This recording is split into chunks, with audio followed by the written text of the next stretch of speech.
Hey everybody, welcome to Story Lab. This week we're talking about the story of Easter. Also, how you'll still be finding all of this stuff around the house at Christmas.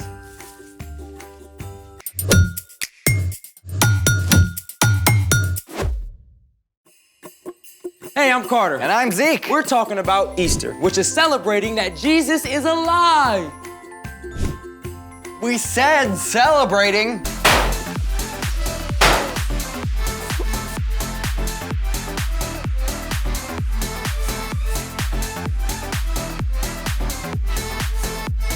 Isn't this supposed to have stuff in it?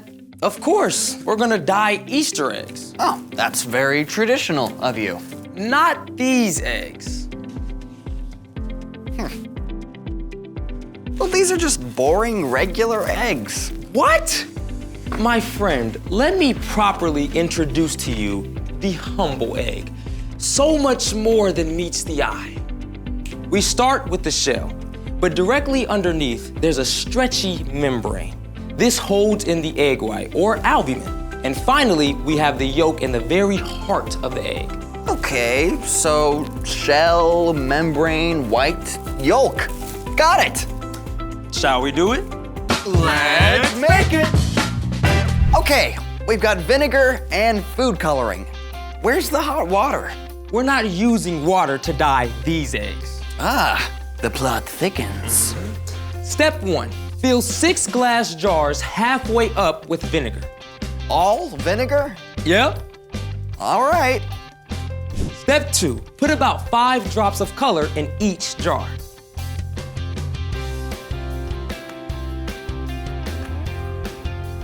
Step 3, lower 1 egg into each jar. On it.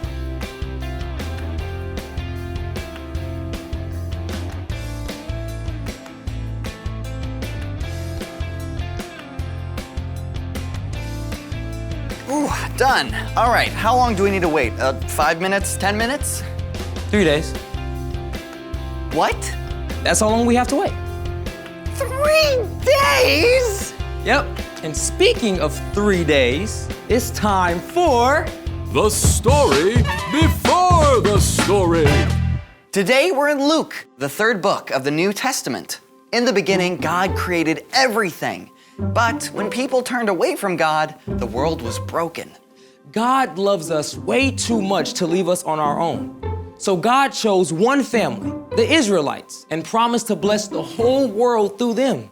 Many, many, many years later, God fulfilled that promise by sending Jesus, God's very own son. Jesus traveled the land, teaching and healing. He showed perfectly what it means to love God and love others. But the religious leaders were upset. When Jesus entered Jerusalem for Passover week, they made a plan to get rid of him. Which is where our story starts. Take it away. Hey everyone, I'm Brian. Today we're celebrating Easter, which is pretty much the most amazing day in the history of history. But before we can get to Sunday, we have to rewind a few days to one of the darkest moments in history. When Jesus entered Jerusalem, the crowds cheered him and gathered early each morning at the temple to hear him preach. But behind the scenes, one of Jesus' own friends, Judas, made a deal with the religious leaders to betray Jesus. On Thursday evening, Jesus celebrated the Passover meal with his friends. Jesus offered them wine and then broke bread and gave it to his friends as well. This represented how Jesus would give up his life for us. After this meal, Jesus and his friends went up to the Mount of Olives, where Jesus laid out his heart before God in prayer. Father, if you are willing, take this cup of suffering away from me, but do what you want, not what I want. As Jesus finished praying, a group of religious leaders and guards arrived, led by Judas. Now, Jesus could easily have called on angels to stop the men, but instead, he allowed himself to be arrested. Jesus' followers panicked and ran away. Jesus was given a fake trial. On Friday morning, the religious leaders sent Jesus to Pilate, the Roman governor. I have found no basis for your charges against him. But the crowd cried out for Jesus to be killed. And eventually Pilate handed Jesus over to be taken away. Jesus had done nothing wrong, but the soldiers nailed him to a rough wooden cross. At noon, darkness covered the land, and about 3 o'clock, Jesus cried out, Father, into your hands I commit my life. And then Jesus died. The darkness was complete. If Jesus was dead, how could he be the one God sent to rescue us? That evening, several of Jesus' followers took his body and laid it in a garden tomb, a cave cut into the rock. A giant stone was rolled to block the entrance. It seemed like the end? But remember, the promises God made so long ago to bless the whole world, to send a rescuer? God keeps every promise, which means this story was not finished.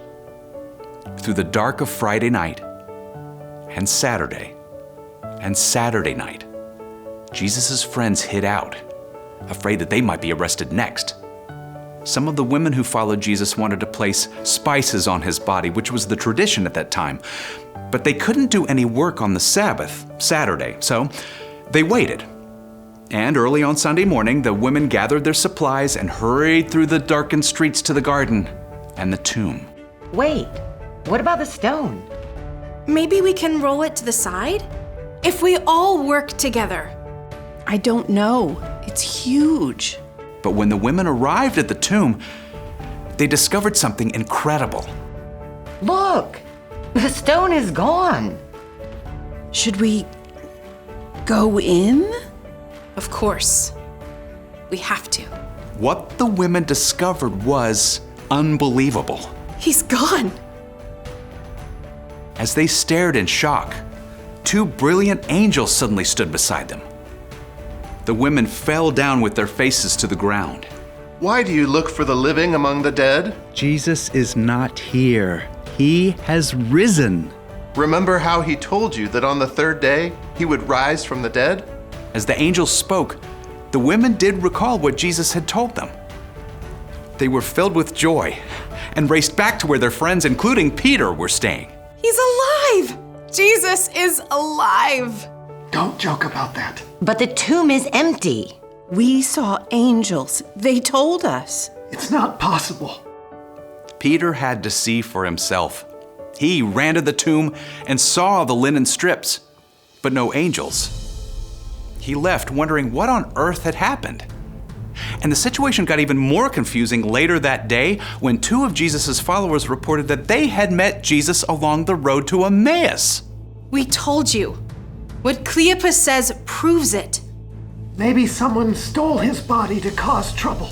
Are you saying we didn't tell you the truth? No, but...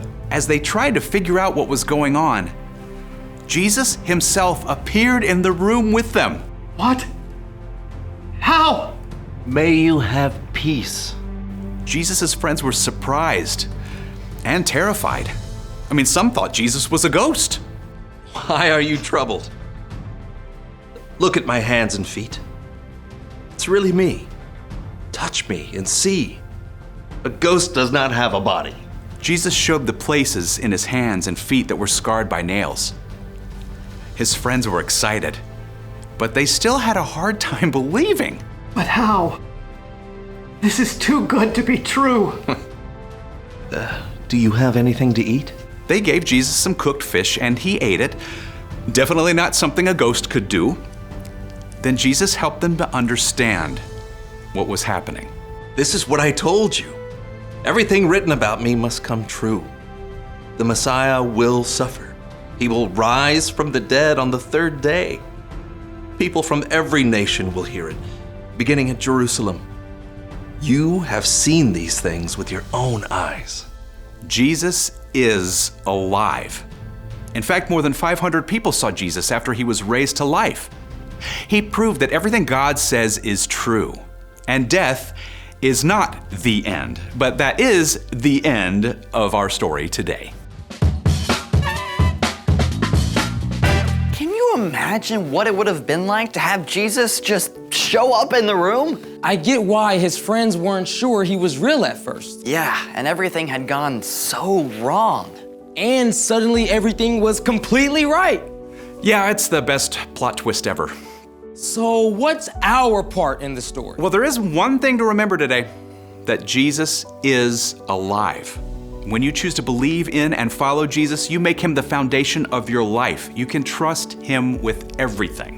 Every choice you have to make. Every hard or confusing thing that happens. Every relationship. Every question. Following Jesus won't make your life perfect, but it does mean that Jesus will walk with you through every single moment and help you carry the hard things. It means that in the end, God will make everything right again.